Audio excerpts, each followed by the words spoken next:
Як приховати шляпку від саморізу у виробі? Створюємо отвір, саморіз, крутили глибоко, насипаємо тирсу.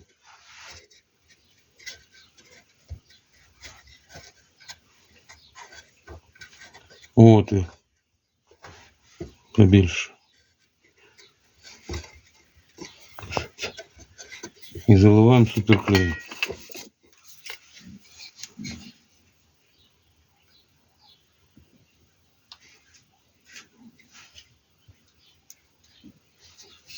Чекаємо.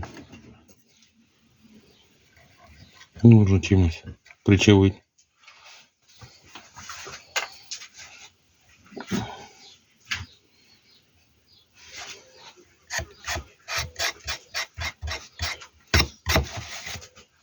Чекаємо секунд 20.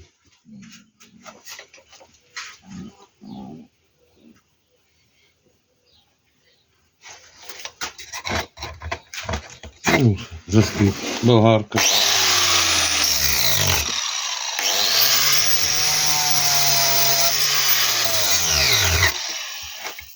Ось такий результат.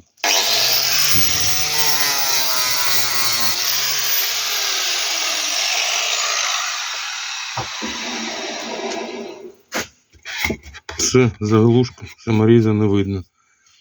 І навіть якщо обпалюємо вировину, одне, що заглушка залишається, відрізняється, звісно. Ну а так тримається все добре.